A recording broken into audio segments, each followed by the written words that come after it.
A라고 하는 것이 이렇게 다시 BQ 다시 플러스 R 다시로 이렇게도 표현된다라고 한번 생각을 해봅시다.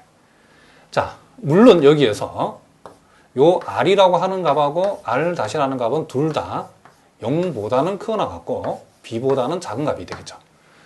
자, 그러니까 여기에서 우리가 A가 요렇게도 표현되고 요렇게도 표현된다고 했을 때에 Q와 Q 다시가 만약에 서로 다른 값으로 존재한다라고 하면, 물론 R도 마찬가지죠. R과 R 다시 내지는 Q와 Q 다시가 서로 다른 값으로 존재한다라고 하면, 자, 요런 형식을 만족하는, 그쵸? 요 식을 만족하는 Q와 R이 유일하다라고 얘기할 수 없죠.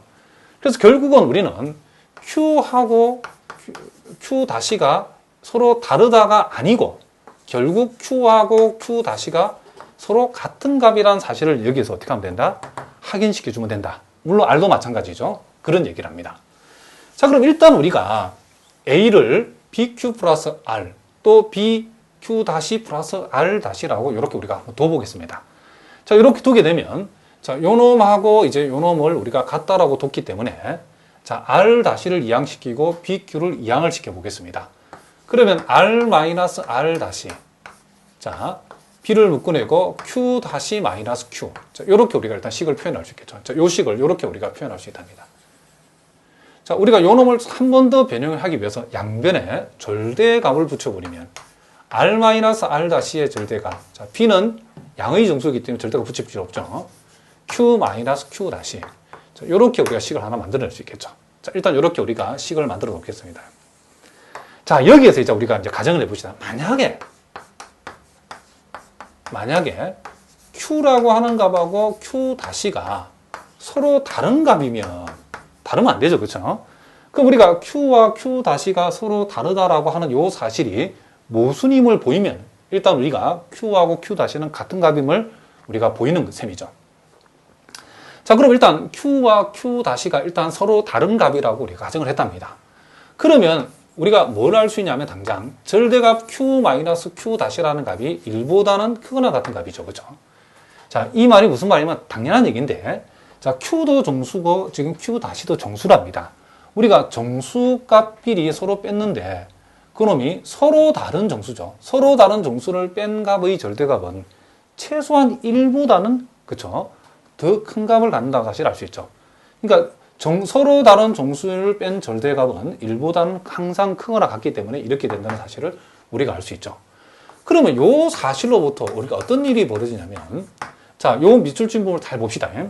자, 요 우변에 요 절대값 부분이 1보다 작거나, 그러니까 1보다 크거나 같은 값을 갖는다는 것은 요 좌변에 해당되는 이 값이 B에다가 1보다 크거나 같은 값을 곱하게 되면 요 좌변에 해당되는 R-R 다시라는 값은 최소한 B보다 크거나 같다가 되어버린다는 사실을 알 수 있죠. 자, 그러면 요렇게 됐다는 사실을, 자, 일단 뭐다? 선생님이 모순이다라고 적어보겠습니다. 왜 모순인지 한번 밝혀보기로 하고. 자, 절대값 R-R 다시, R-R 다시의 절대값이 B보다 크거나 같은 사실이 모순이 된답니다. 자, 왜 그러냐? 자, 궁금하시죠? 한번 봅시다. 왜냐하면,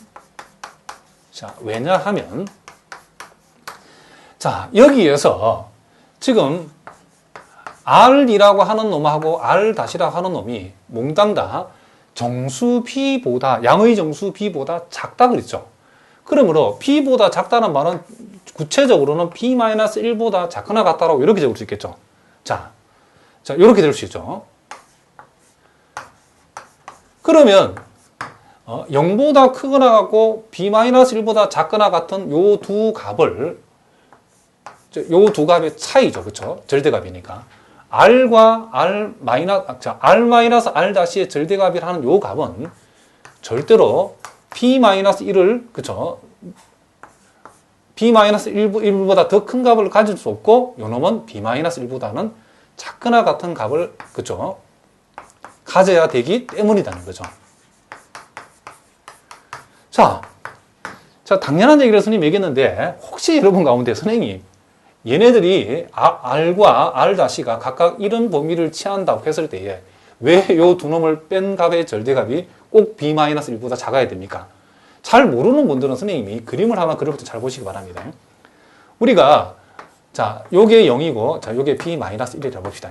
자, r과 r-가 몽땅 다 b와 0과, 그쵸, b-1 사이에 있으니까 적당히 r이 여기 있고, r-가 여기다 칩시다. 그러면 여러분들이 여기에서 여기까지라는 것은 지금 여기에서 여기까지가 소위 r-r-의 절대값이죠. 그러니까 우리가 그리상에서는 그쵸, 요 두 놈의 뺀값의 절대값이라는 글이라고 생각하시면 되죠. 그러니까 r과 r-의 글인데, 즉 여기서 여기까지가 바로 절대값 r-r'죠. 자, 그러면 요 안에 놀고 있는 0하고 b-1 사이에 놀고 있는 r과 r-의 이 두 놈의 거리가 가장 크도, 그죠? 여기서 여기까지, 즉 b-1밖에 안 되기 때문에 요 두 놈 사이의 거리가 b-1보다 클 수는 없죠. 그러니까 b-1보다 작거나 같다고 생각하시면 된답니다. 물론 여러분 이걸 보고 그냥 이렇게 바로 적어야 되겠지만 혹시 여러분 이해가 안 되는 분을 위해 선생님이 수직선에 표시해 봤답니다.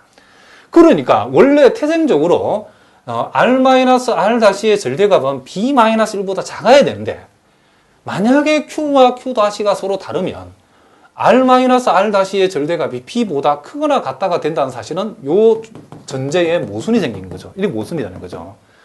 따라서 우리는 어떤 결론에 돌아갈 수 있냐면 q와 q-가 서로 다르다는 것이 모순이었기 때문에 결국 q하고 q-는 서로 같은 값이 돼야 되고, 그리고 자, q와 q-가 서로 같은 값이라는 건 이 식에서 이놈이 우변이 0이 되는 거죠. 그러면 r-r'가 0이라는 것은 결국 r하고 r-도 서로 같다가 되는 거죠. 자, 그러니까 a를 bq 플러스 r로 표현하고 a를 bq 플러스 r-로 표현해도 결국 q와 q-r과 r-는 같은 값으로 나왔다는 것은 결국 요 q와 r은 정수는 정수인데 무슨 정수다? 그렇죠. 유일한 정수다는 사실을 우리가 알 수 있다. 이런 얘기를 합니다.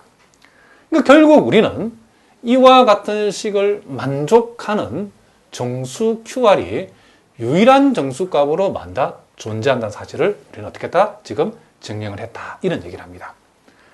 여러분들 물론 책에도 이런 증명들이 여러분 나와 있지만은 여러분들이 책을 읽고서 이해하는 게 참 어렵죠. 그렇죠? 많은 시간들이 필요하고 또 대부분 여러분 학교 교수님들 강의하실 때 보면 이런 부분의 증명들은 하기는 하는데 도대체 알아듣지 못할 이상한 게 그죠? 설명해서 여러분들 도저히 이해하지 못하는 게 태반이죠. 자, 어쨌든 여러분 선생님 강의를 쉬운 증명은 아니기 때문에 꼼꼼하게 여러분들이 반복해서 이 강의를 여러분 보시면 충분히 여러분 이해할 수 있고, 그래도 이해가 안 되는 분들은 여러분들이 질문 게시판을 통해서 또 질문해 주셔야 된답니다. 여러분 수학 공부를 현대대 수학 또 여러분들 정수론 이런 공부를 잘하기 위해서는 이런 시어럼 즉 정리, 그렇죠? 이 정의와 증명과 관련된 이런 내용들을 잘 정리해 두셔야 된답니다. 이런 것들을 결과만 알고 증명 없이 결과만 암기해가지고 여러분 수학 공부를 절대로 잘할 수가 없죠. 자, 무슨 말인지 아시겠죠? 자, 이제 여러분 교재에 우리가 문제를 한번 다뤄보도록 하겠습니다. 자, 예제 1번 문제를 보니까 완전 제곱수를 4로 나눈 나머지는 0하고 1뿐임을 증명을 한번 해보라 그랬죠.